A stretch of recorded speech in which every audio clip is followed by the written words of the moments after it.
उनको बाथरूम ले गए थे, वहीं बेहोश हो गए थे। मैं वो घटते घटते आपकी स्थिति ऐसी आ जाएगी कि आपको पैर पकड़ के रोना पड़ेगा। आज जो मनुष्य की आलसी और खाने पीने की वो दिनचर्या है, उस मान से देखे जाए 15 साल में परिक्रमा होना चाहिए। कि नर्मदा परिक्रमा में क्या क्या सावधानियां रखनी चाहिए, किस ये हठ योग का विषय नहीं है।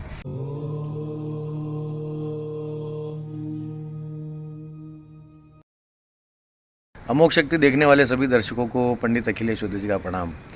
मित्रों, नर्मदा परिक्रमा के दौरान आज हमें एक डॉक्टर साहब मिले जिनके विचार हमने सुने। अभी सबकी अपनी तरफ से ये सेवा दे रहे हैं परिक्रमा वासियों को। मनावर नाम का स्थान है मध्य प्रदेश में, वहाँ पर बंकनाथ महादेव का स्थान है। वहाँ पर रात को सोते हुए शाम के समय जो है डॉक्टर साहब अपनी सेवाएं देते हैं। हर व्यक्ति को अलग अलग पूछते हैं कि भाई किसको क्या तकलीफ़ है, क्या हुआ, कैसे कि ठीक किया जा सकता है।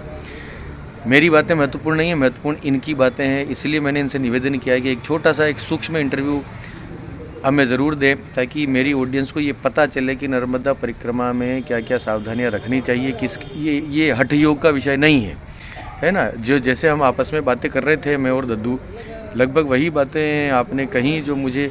अब आप एक डॉक्टर साहब के प्रैक्टिशनर डॉक्टर से जब आप सुनेंगे तब आपको समझ में आएगा कि मैं इस इंटरव्यू में क्या सुनना चाहता हूँ और आपको क्या सुनाना चाहता हूँ।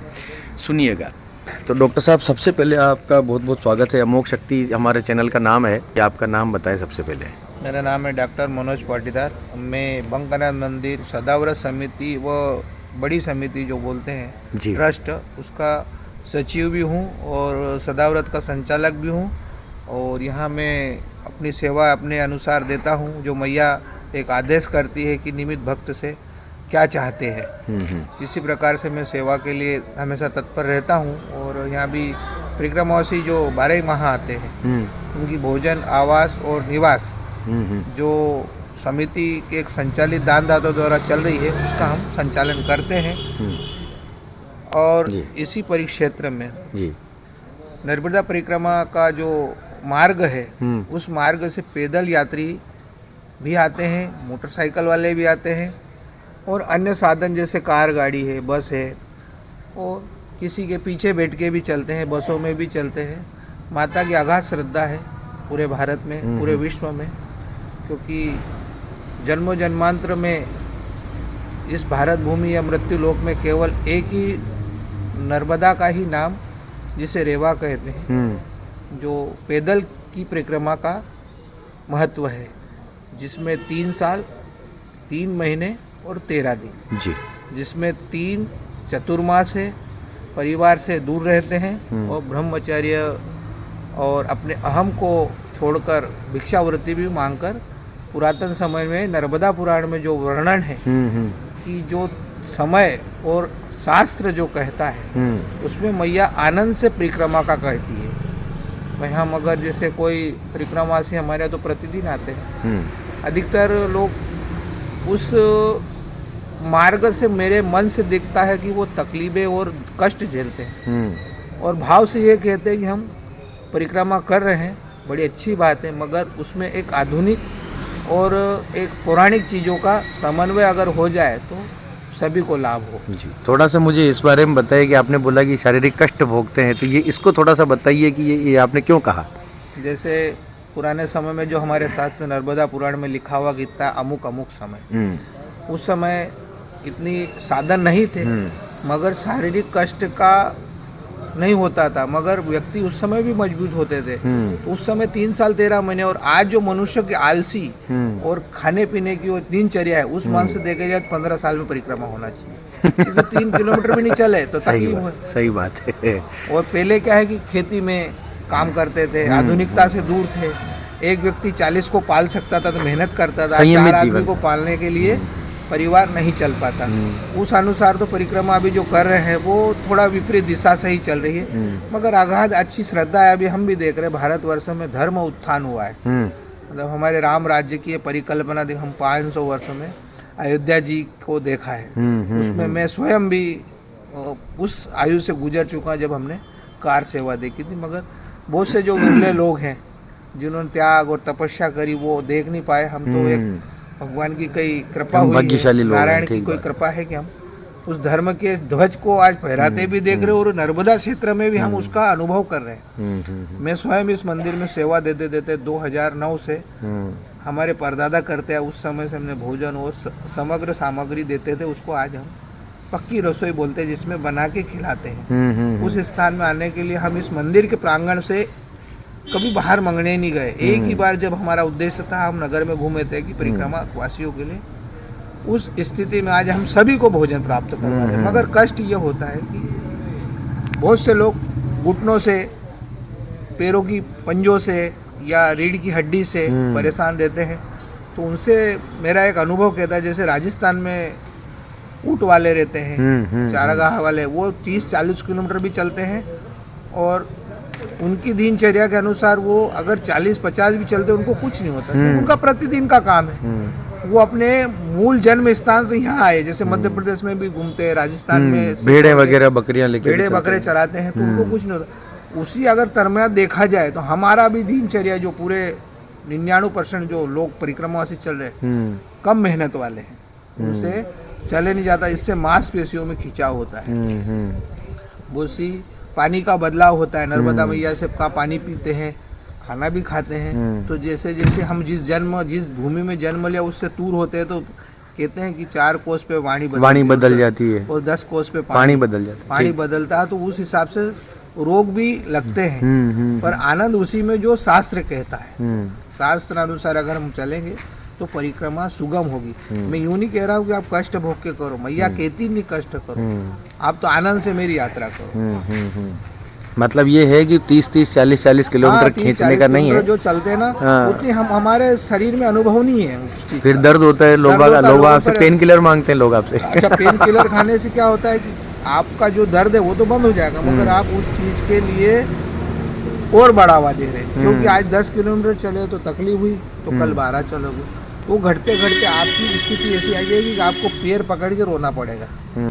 तो मेरा सभी से आग्रह है कि जिस दिन वह परिक्रमा उठाए, कि आप 10 किलोमीटर चल रहे हो तो शुरुआत में 4 ही चलो, उसको 15 दिन 20 दिन बाद 10 किलोमीटर तक आने का प्रयास करें, तो आपकी यात्रा सुगम और बढ़िया होगी। वरना आप 10 की जगह दूसरे दिन 8 पे आओगे, 4 दिन बाद 16 पे जाओगे, फिर आखिरी 5 पे आ जाओगे। क्योंकि साथी मिलते हैं तो भक्ति भाव से चलते हैं, तो हम भी उसके भाव विभोर हो जाते, चल देते हैं। मगर उसका उल्टा विपरीत दिशा में भी कभी कभी हमें लगभग, हम तो 90% भक्ति भाव के अलावा मैंने देखा है कि लोग रेस भी लगाते हैं। अच्छा, अरे वो कल तो मेरे से पीछे था, आज मेरे से आगे हो गया। वो अगर कर रहा है, कष्ट नहीं हो रहा है तो अच्छी बात है। कोई रहता है ऐसे, भगवान उनको बनाता भी। मगर ये ऐसी चीजें तो बहुत कम देखने को मिलती कि निरोगी होके बिना हाथ पैरों दर्द हो। जैसे देखो मैया जा रही, उनका वीडियो बनाओ, ये पैदल से कष्ट से आए, आज बस से आए हैं। आप बस से आए ना मैया? हाँ, देखो ये तकलीफ ऐसी होती है। अब इन्होंने शुरुआत में तो पैदल ही चले होंगे आप? कितने किलोमीटर चले आप? ये मैया जी 12-13 दिन पैदल चले और फिर इनका शरीर जवाब दे गया। तो ये अब बस इन्होंने बस कर ली है और ये स्थिति इनकी हो गई है। तो इन्होंने भी शुरुआत में पीछे भी लाठी पकड़ के आ रही है, देखो आप। तो कहने का तात्पर्य डॉक्टर साहब का भी यही है और हमारा भी यही है कि अगर आपका शरीर से आप हाँ अगर आपका शरीर साथ नहीं दे रहा है, अशक्तता है किसी प्रकार की, तो आप इस हट में मत पड़िए कि मुझे पैदल ही करना है और चाहे घिसटते हुए क्यों ना करूं। तो इस तरह से नहीं कर सकते। शरीर माध्यम खलु धर्म साधनम, ऐसा कहा गया है शास्त्रों में। शरीर रहेगा तो भैया धर्म कर पाओगे। तो अगर शुरू से ही अगर आपकी क्षमता कम है, तो डॉक्टर साहब का भी ये कहना है कि कम चल सकते हैं तो भी ठीक है, अगर नहीं ही चल सकते तो जितना चल सके उतना चलें, वाहन ले लो, किसी तरह से परिक्रमा पूर्ण करो, अपने भाव को जागृत करके रखो मैया के प्रति। ये इस तरीके के विचार डॉक्टर साहब ने कहे। और डॉक्टर साहब, और आपके अनुभव में कोई ऐसा जीवंत उदाहरण आया हो कि जैसे अभी आप एक पैरालिसिस वाला कोई बात कर रहे थे, वो एक बार सुनाइए, दर्शकों को बहुत ज़रूरी लग रहा है। 3-3:30 बजे रात को परिक्रमा में ही थे, वो गाड़ी से आए थे और उनको हमने रात को खाना वाना खिलाया। फिर रात को उन्होंने फिर फ़ोन लगाया कि तबीयत खराब है व्यक्ति की। मैं आया, देखा करा मैंने उसको, तो वो उनको बाथरूम ले गए थे, वहीं बेहोश हो गए थे। मैं फिर आया, मैंने देखा करा, मैंने इनको तो बीपी वगैरह बढ़ा हो या फिर अटैक भी आ सकता है, हृदय संबंधित कोई घटना हो रही है या हो सकती है। मैंने भी ब्लड प्रेशर वगैरह देखा तो 270 था और लगभग सोडियम भी कम हो रहा था। वो मनोस्मृति उनकी गड़बड़ हो रही थी। मैंने उनको तुरंत कहा कि आप यहाँ इंतज़ार न करे और गहन चिकित्सा की ज़रूरत है, जो बड़े अस्पतालों में, मैंने इंदौर या फिर बड़वानी का एडवाइस करा, जो बड़े क्षेत्र है वहाँ पे उपचार हो जाता है। वो उन्होंने इस चीज़ को इग्नोर करा। थोड़ी देर फिर मैंने थोड़ा बहुत प्राथमिक उपचार दिया, थोड़ा ट्रीटमेंट दिया, बीपी भी तो कंट्रोल होने लग गया था, मगर वो और चीज़ें गड़बड़ हुई तो उनको सुबह मेरे आने से मैं 3:30 बजे, उसके 7 बजे के आसपास उनको पैरालिसिस जैसे लक्षण हो गए थे। फिर वो तुरंत मैंने कहा अब मत आगे बढ़ो, अब ये 3 घंटे आप बिगाड़ चुके हो, आप तुरंत निकलो यहाँ से। तो वो इंदौर गए। बाद में मुझे सूचना प्राप्त हुई कि 10 दिन तक उनको वहाँ गहन चिकित्सिका ICU में रखा है, और वो दूर से रहने वाले थे, वो दूर के कहीं सागर जिले या वो आगे के थे, मगर घर से कोई चीज़ का अगर ध्यान रहे तो तुरंत संभाल लेना चाहिए। फिर आप दूर से आते हो, परदेसी कहलाते हो, तो आपकी तकलीफें बढ़ सकती है।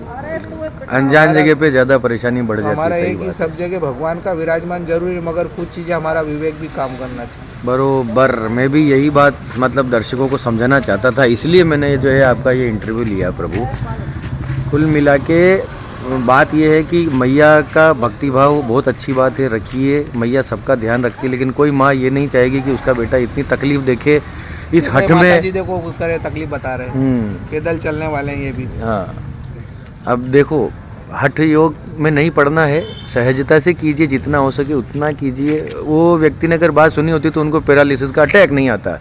ये कहने का बात ज़रूरी बात ये है। तो इस चर्चा को यहीं विराम देते हैं। और डॉक्टर साहब, अगर आप और कुछ कहना चाहते हो, आपके मन में कुछ नई बात हो तो आप ज़रूर कहिए। दान और धर्म श्रेष्ठ है। पुरातन समय में हमारे बुजुर्गों ने पुत्र दान भी किया है, भूमि दान भी किया है, अन्न दान भी किया है, और श्रम दान भी किया है। सर्वश्रेष्ठ दान है अन्न दान, और दूसरा है श्रम दान, फिर धन दान, अर्थ दान। उसके दान के आने का एक रूप है, मगर ये 2-3 दान जो सर्वश्रेष्ठ है। बिना अर्थ से कोई संसार नहीं चलता, और बिना अर्थ से कोई मजदूर नहीं मिलता। वो अगर सेवा करेगा तो घर खाएगा क्या, उसको तो अर्थ देना पड़ेगा।